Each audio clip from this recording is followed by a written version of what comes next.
guys, and welcome to a little tutorial on Wargame 101, or Derek Zoolander's school for children who want to helo rush good and do other things good too.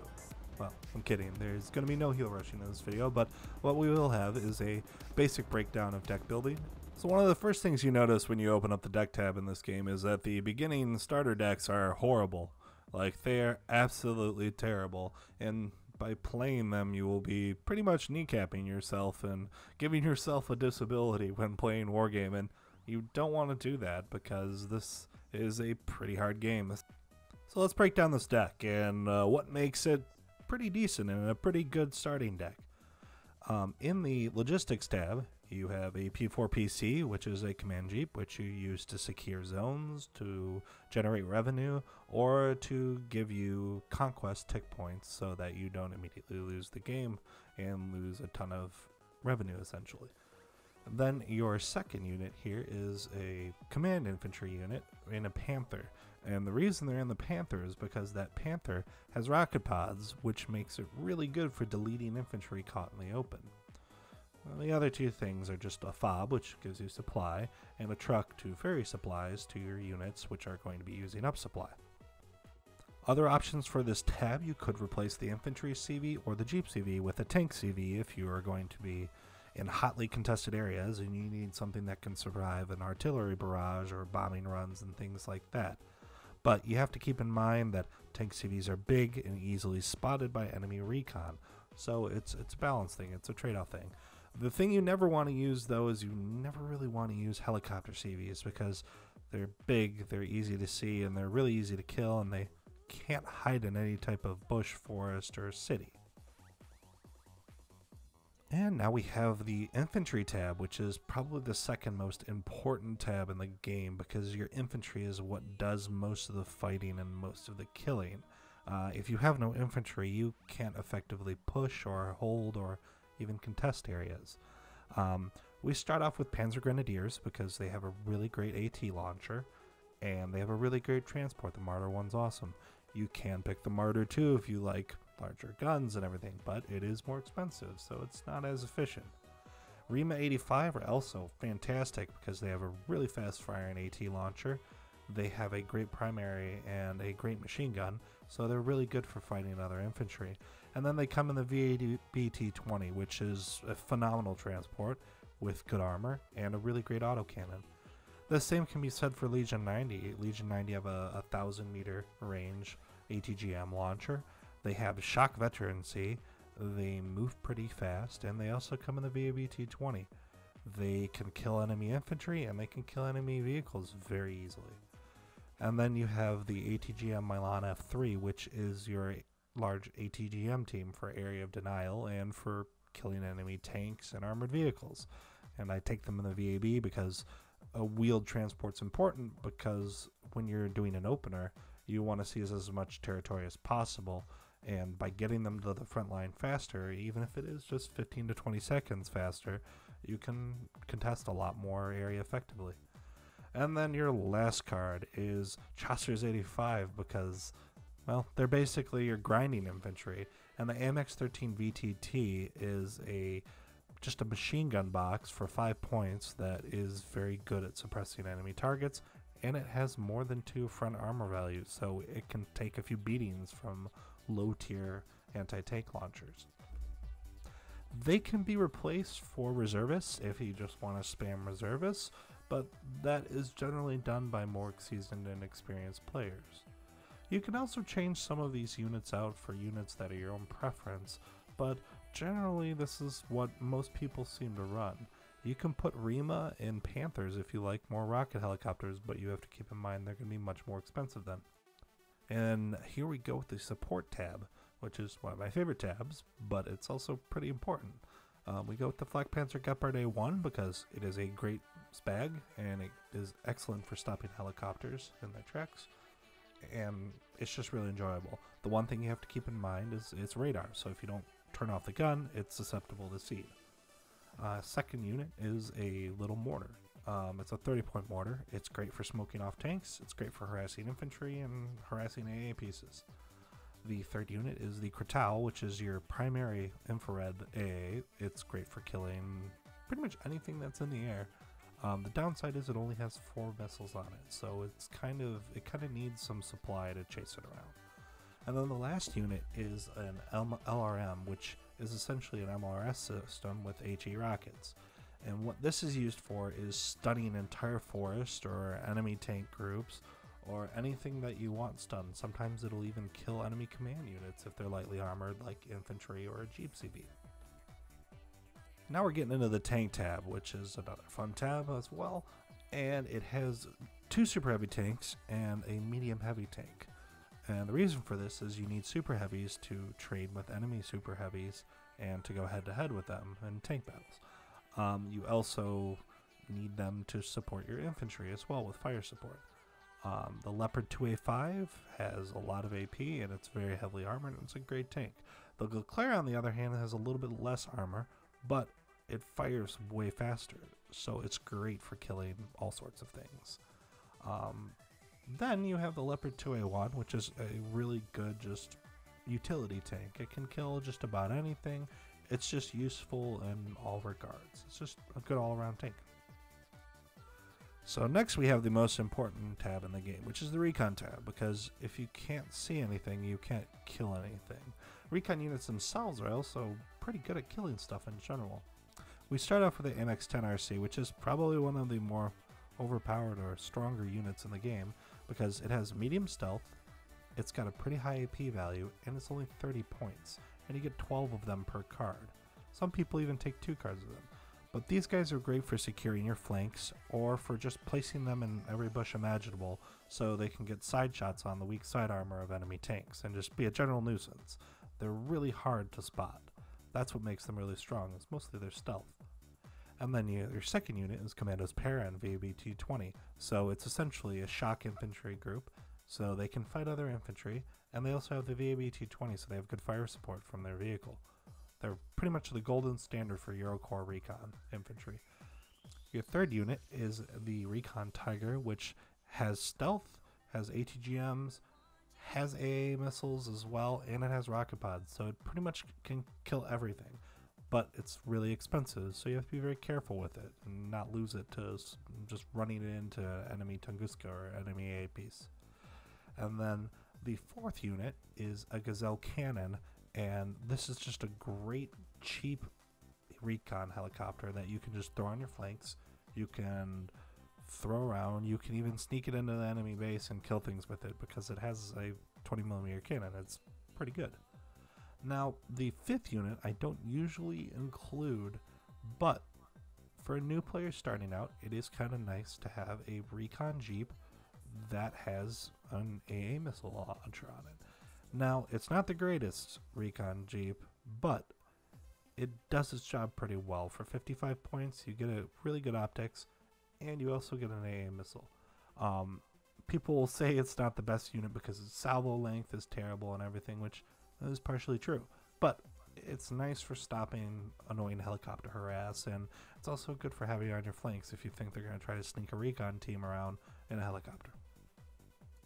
Now, I don't really take any vehicles in the Eurocorps tab because everything that they have in the vehicles tab, its role is done better by a unit in the recon tab, a unit in the infantry tab, or some other unit. So there's really no reason to take any vehicles in my opinion. Although in the helicopter tab you do have the Cassiope, which is one of the best helicopters in the game because it's 40 points, it's cheap, and it can kill just about anything with its gun. Its gun is insane. It's a great fire support helicopter. It's great for doing flank harass, and it's just one of my favorite helicopters in general. I don't take the other Tigers in this tab because they're expensive, and I already have a Tiger Recon helicopter that has ATGMs, and it has AA missiles, so it does the job of both of the other Tigers in the helicopter tab. Now we're on to the plane tab, which is the last tab, well, second to last if you count naval, but we're not going to talk about naval for now because this is just for normal games and not games that have naval elements in it. So with planes, you are looking at 2 cards of Pace Rhine because they are ATGM planes and they're fire and forget missiles and they're only 100 points.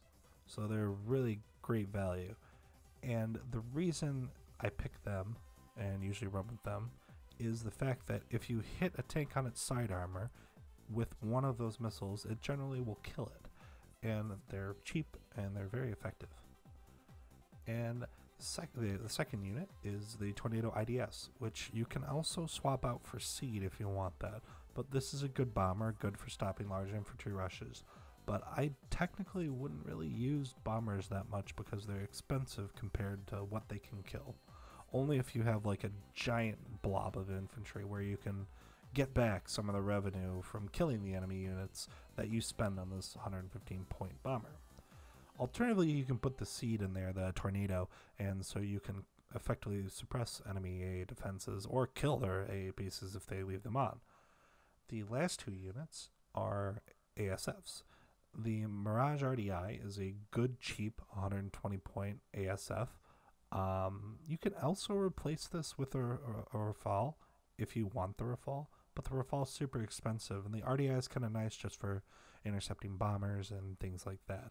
The KWS is in the same role, but it has more ECM, it has better missiles and everything, and it's I believe, a little bit faster, but don't quote me on that.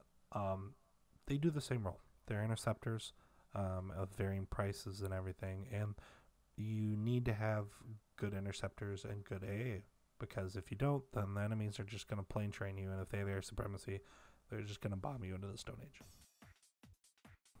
This is a Red 4 deck, Eastern Bloc, and it is very similar in regards to the Eurocorps deck, because you have infantry command vehicle and a rocket helicopter. You have a second command vehicle, which is an armored APC in this situation, but it can also be a tank or a jeep if you want. And then you have a supply base, which is a fob, and then you also have a jeep. So you have all your bases covered there. So the infantry tab for Eastern Bloc is an interesting one, because you have some of the strongest infantry of the game.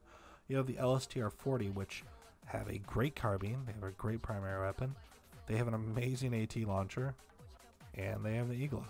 So there's really no downside to them, and they come in a great transport. They are your AT infantry, they are your anti-helicopter harass infantry, they're great for killing longbows. Second, you have Mutschützen, which is essentially your spam infantry in this deck, because they can kill other infantry amazingly well. They're jokingly called Mörderschützen because they just kill other infantry really, really well. The downside is they're a little bit more expensive. They used to be cheaper and more spammy, but they're still really, really good. So that's your primary anti-infantry infantry. And then you also have Mutschützen 90, which come with the BMP-2. So they're 40 points with their carriers, so they're a little bit more expensive, but they do have a really good launcher, so they're effective against enemy armor, and they're also really effective against enemy infantry. They're just a little more expensive. Your last card is your Conquer's M, so you have an ATGM for area of denial and for killing enemy armor and enemy vehicles. It's pretty much the golden standard of ATGM. It's good all around. Now we get to the support tab, which is a little bit different than Eurocorps because there is a lot more radar AA here, so you're going to have to be conscious if they send out Seed and not get it killed. The OSA AKM is pretty much the standard for mid-level AA because it just is a great unit. It's wheeled, so it's fast, good for openers, and they kill reliably, and that's accurate. After that, you have the RM70, which is an MLRS system, which, like the LRM that I discussed in the Blue 4 deck, it's great for suppressing entire forests and entire areas, so you can stun the enemy units, move up, and then kill them, and their fighting power is less effective. Then you have the Pram, which is a really good mortar. It's great for smoking tanks, it's great for killing small vehicles, it's great for panicking infantry. It's just a great all-around mortar. And then the last unit I really, really love, it's one of my favorite AA units on the Red 4 side, is the Tor. The Tor has really great AA range for helos, so it's great for killing longbows and things like that. The only downside is you only get 4 of them, so you have to be very careful when you use them. It's also fantastic against planes as well. It's just a great all-around AA piece, but it is a little expensive. The tank tab is pretty flexible, but generally everyone goes with the Moderna and the Wilk because they're very effective tanks in their own regard. You can take the M2 Wilk or you can take the Torty. It's up to personal preference, but this is just generally what I run with because the M1 Wilk is a very good 85-point medium heavy tank, and the Moderna is a fantastic heavy tank. Well, technically it's a super heavy, but it has an autocannon as well, so it's even better for killing infantry. And here we have the most important tab of the game, Recon tab. So this can be changed a little bit depending on your personal preference, but the Snezka is generally used for securing your flanks. It's a really great little tracked recon unit, and it's got a really good autocannon. So it's good for securing flanks and just putting in bushes if enemy units wander by. It's just an all-around unit that's really good at being a recon unit. Speciality is probably one of my favorite recon units because they're Special Forces recon, they have a great AT launcher, and they have really good optics. So naturally I take 2 cards of them, one in MI-17 so its rockets can delete infantry. You can change that up and you can take other infantry recon teams as well if you find yourself running out of recon infantry, but this is generally just what works for me. And then the last is the Salamandra, which is a great recon helicopter with rockets for killing infantry, and it also has ATGMs for killing enemy tanks that have escaped out of smoke or are out of position. It's a great little helicopter. Eastern Bloc is special in that they have one of the best vehicles in the game, which is the Pram. It's got really long range gun for killing enemy infantry and killing enemy vehicles. It's got a good ATGM launcher, and it's 35 points, so it's a great little fire support vehicle. It's one of the few times that you're like, you know, I'll take that vehicle in the vehicle tab. Alright, then we have the helicopter tab, which you have Sokals, which are your AA helicopters, which have eagles on them, so they're good for stopping enemy helicopter pushes or enemy openers with helicopters. They're just a really good all-around helicopter. And then you have the Mi-35, which is your standard hind attack helicopter, great for killing pretty much anything. Mostly you use it to kill enemy armor though if it overextends and is out of its AA range in an AA cover. It also has decent armor and decent health, so it can survive a hit. So here you have the air tab for Eastern Bloc, which is one of the more interesting and unique ones because you actually are very much encouraged to take the MiG-29 912A because it is probably one of the best bombers in the game because it's a thermobaric bomber. So it's napalm plus HE. It's probably one of the only times you actually want to take a bomber explicitly because it's a good bomber. You can use that on enemy tanks, you can use it on enemy infantry, you can use it on enemy CVs. It's a fantastic bomber. Next I take the MiG-23ML because it is a good cheap interceptor and it can reliably intercept planes. It just is good at its job. And then the ASF that I take is the MiG-29 913X. You can take the Polish version that's 15 points cheaper, but the East German version gets fire and forget missiles, which are kind of nice. And then you have the Seria 30, which is your ATGM plane. It is really good. It's just a great ATGM plane, and you use that to kill enemy tanks. And then the last plane you take is your Seed, which suppresses enemy air defenses and will shoot missiles at enemy radar AA units that are on, and possibly even kill them. But it's just great to have when you're sending your MiG-29 on a bombing run, or you're sending a Seria in to try to kill an enemy tank. So to summarize, every good deck has the following: 2 command vehicles, grinding infantry, AT infantry, ATGM launchers, good radar AA, sometimes a SPAG, super heavy tanks, a good mid-range tank for grinding or for killing enemy support vehicles, a very robust recon tab with lots of recon infantry, a recon helo and a recon vehicle of sorts, an AA helicopter of sorts, an AT helicopter of sorts, good ASFs, an ATGM plane, Seed, and sometimes a bombing plane. That's the basics of most of your decks. And most of your killing is going to be done by your infantry. So if you have a lackluster infantry tab and you have a lackluster recon infantry, you're not going to be doing that well. This isn't like the golden standard, though. You can customize these decks to your own play style if you prefer specific units and things like that. It's just the core fundamentals of what will make a good deck. And the starting decks really, really lack that. So if you're using the starting decks, you're going to immediately put yourself at a disadvantage to whoever you're playing against. Next time, we're going to go over the basic gameplay mechanics and what type of lobbies you have in Wargame, and just how to maximize your experience in Wargame so you don't get dunked on and you don't go away hating this game.